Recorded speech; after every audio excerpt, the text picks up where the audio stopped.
mamak ne okinyo jabungu bendi paro ne EACC bende ogijo bende ni miyo teko mano mar kecho nikech EACC kinde mathoth wacho ni wan wang'weya to kwanyal kecho to koro giseyo DPP ni una waseng'weyo mwakelo nu to un koro kukechi mane makoro giwacho ni osebedo ka thero kata duoko chiena weche makedo kod mibadhi e pacho kae. Problem man go maduong en coordination between EACC gi ODPP. Nikech neno EACC negi okwach kich mobedo forwarded from DCI headquarters. Gain based at EACC. Koro on behalf of DCI, okwach kich gi matimoga investigations kan. To ODPP onego be forward prosecutors mabedo based at EACC. Ma lony gi beda mana wach mibadhi. To kanyo be nitie gine ma pod nie od bura case mar Obadoni.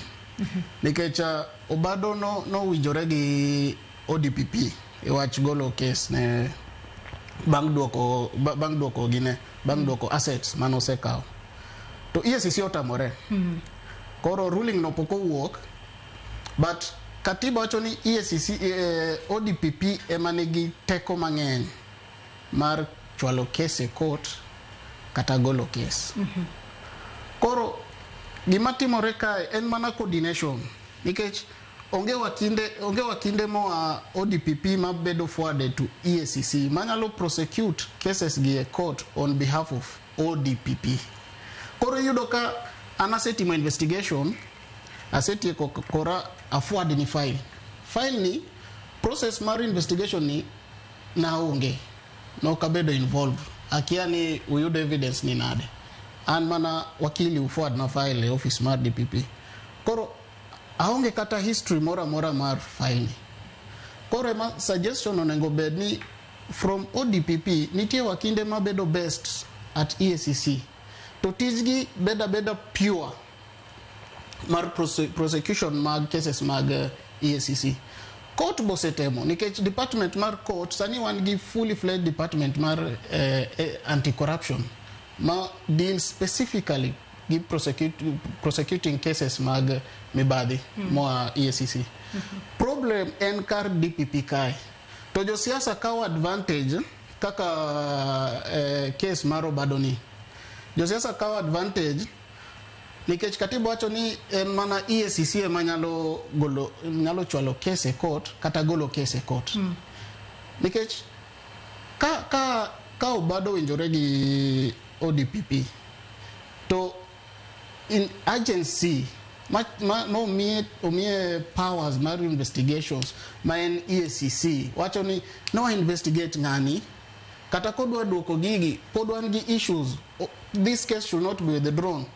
To josiasa kawo advantage ni katiba wacho article 159 wacho ni ODPP ema nigi powers mar chwalo case e court kata golo case e court.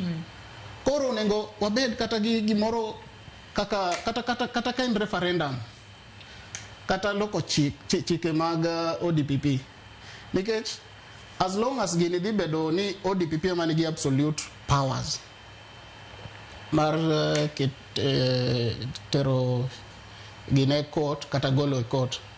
Nikech mano ne kata chon EACC ne ODPP ne gin gi issues gi ngane gi DCI. To court no interpret e wacha nitie case mar Jimmy Wanjigi ma DCI objected, ODPP ne dwa golo case e court to DCI objected. Koro it is clear ni DCI onge gi powers mar gine watch court en ODPP. Osebedo interpreted kamano. But kosebedo interpreted kamae, koro we are at the mercy mar ODPP onge gima nyalo timo. Koro ODPP ka wacho ni adwa terie court kiny be adwa golo case ni court, onge gima judge nyalo timo. Samoro wa blame judiciary wach moro ma oginyal nikech judge kata magistrate en mana referee in mekelo case ma case ni kawono kiny adwa golo case na judge ok nyal tamore. Koro this ODPP onengo wang'ie kaka no mie powers gi otiyo nade nikech onge kaka inyalo bedo in ODPP to otim investigation omak ng'ato obol ni file kanyo koro ikia kata file ni investigation no chakore nade. Mate ni gin bende winjo be ni gibede mesa mano mar timo weche nonro. Gibede mesa then nitie wakinde moko mo onego based at the EACC fully kaka DCI otimo nikech DCI gin Kiambu Road kae headquarters but nitie officers magi gitere school gisome wach mibadhi gibedo forwarded to EACC gina magitimo ga investigations mag mibadhi EACC kae to kar DPP onge wakinde moro mo bedo forwarded from office of the DPP to DCI mana ema kelo confusion to ka as long as gini dhi bedo kamano to wach kedo gi mibadhi